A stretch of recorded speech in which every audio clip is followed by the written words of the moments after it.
Hey, it's A Helmet Collector here.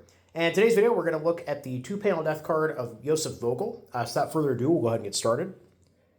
So going from the top here, we have a nice photograph of Josef.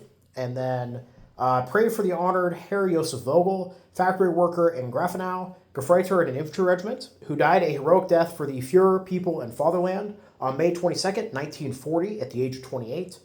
My Jesus mercy. Now, when I started researching Josef's card, it's very rare nowadays that I research a card and it leaves me surprised. And Josef's was definitely an exception to that rule. So I found his casualty record. He was born on February 2nd, 1913 in Frauenburg, Grafenau, and was a Gefreiter in the 5th Company of Infantry Regiment 186, which was part of the 73rd Infantry Division. And he was killed at Steinborg near Tetingen in Luxembourg. So right off the bat, Luxembourg, I don't have any cards that I'm aware of except for this one for a soldier killed in Luxembourg. And so I thought that was interesting. And his cause of death is listed as being shot in the back, which is also kind of unusual.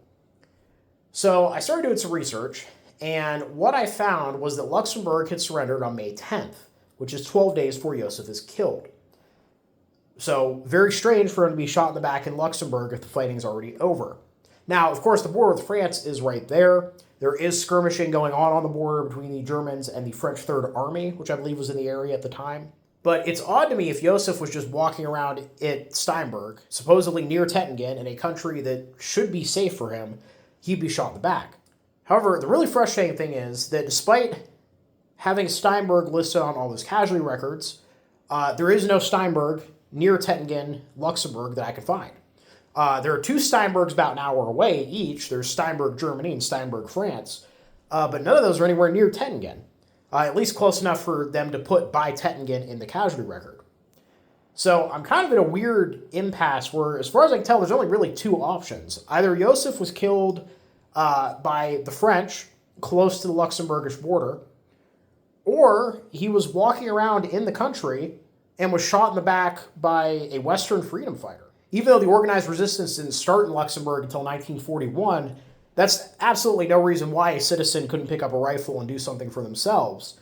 And, of course, there's a lot of resistance throughout the occupied territories to the Nazis throughout the war.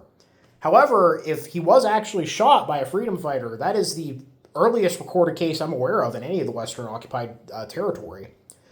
So it would be a very interesting and historically significant card if I could prove that, but obviously I can't. There's simply just not enough information. So I'd be curious to know what you guys think in the comments down below. Josef is actually still buried in Luxembourg. He's buried in the Sandweiler Military Cemetery, Block R, Grave 90A.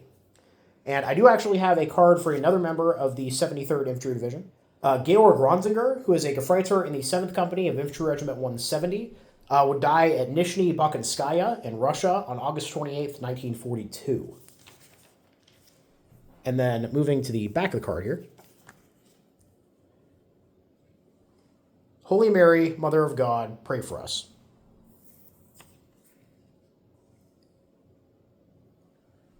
So yeah, very interesting card.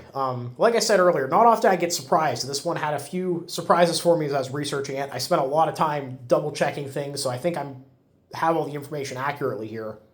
But yeah, I'd be very curious to hear what you guys think. It's a very unusual card. Yeah, overall, I hope you guys all enjoyed the video. Please leave a comment down below. Love hearing from you. Thank you all for watching. Happy collecting, and I'll see y'all again very soon.